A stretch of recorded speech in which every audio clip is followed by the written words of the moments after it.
ऋचा चड्ढा ने सेना को लेकर विवादास्पद ट्वीट किया और उसके बाद उन्हें सोशल मीडिया पर ट्रोल किया जा रहा है। ऋचा चड्ढा का ये ट्वीट लोगों की भावना को आहत करने वाला है। 2 दिन पहले सेना के नॉर्थ कमांड के चीफ उपेंद्र द्विवेदी की तरफ से एक प्रेस कॉन्फ्रेंस में कहा गया था कि सेना तैयार है पीओके लेने के लिए और अगर सरकार आदेश देती है तो पीओके को पाकिस्तान के कब्जे से मुक्त करने के लिए हम तैयार हैं। लेकिन देखिए, ऋचा चड्ढा ने उपेंद्र द्विवेदी के इस बयान को ट्वीट करके तंज कसते हुए लिखा है कि गलवान से हाय। ये ट्वीट आपके सामने है। ऋचा चड्ढा का इस तरह का ट्वीट गलवान में शहीद हुए भारतीय जवानों की शहादत का अपमान है और भारतीय सेना जिसने गलवान में चीन को मुंहतोड़ जवाब दिया, उसके शौर्य को लेकर इस तरह से कोई तंज कसेगा तो देश इसे बिल्कुल स्वीकार नहीं करेगा। वैसे भी पाकिस्तान के खिलाफ एक्शन को लेकर ऋचा चड्ढा को क्यों शक है?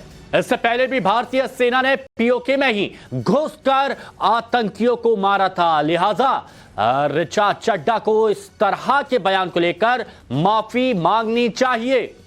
मतलब उन्हें इस बयान से किस तरह की आपत्ति यहाँ पर रही है? प्रदीप दत्ता हमारे साथ जुड़ चुके हैं, हमारे सहयोगी। प्रदीप, ऋचा चड्ढा का ये ट्वीट वाकई में बहुत ज्यादा विवादास्पद है। किस तरह उन्हें समस्या इस बात से है कि हम पीओके लेंगे वापस? क्या समस्या है?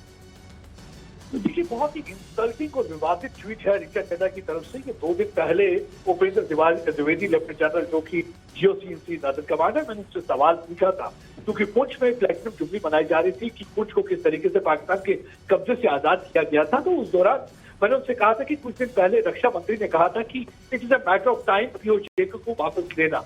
तो मैं उस पर उन्होंने जवाब दिया, उन्होंने कहा कि जब भी हमें ऑर्डर निर्देश मिलेगा तो हम उसके लिए पूरी तरह से तैयार हैं और हम वापस ले सकते हैं, हमारे पास पूरी। तो ये जवाब मैंने दिया था। और आज देखिए किस तरीके का विवादित बयान आता है ऋचा चड्ढा की तरफ से।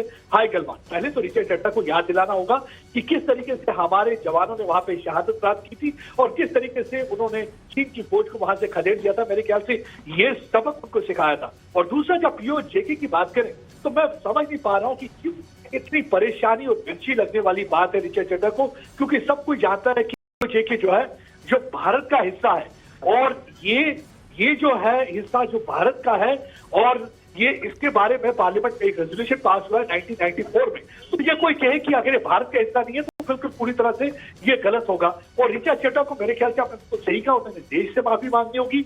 उन्होंने जो अपमान फौजियों का किया और उन शहीदों के जो माता पिता और उनके परिवार के सदस्यों के जख्मों पे जो नमक छिड़का है उसके लिए भी उनको माफी मांगनी होगी, क्योंकि ये बहुत ही अपमानजनक और विवादित बयान उनकी तरफ से, क्योंकि ये लोग घर पे बैठे होते हैं उन सरहद पे उन जवानों के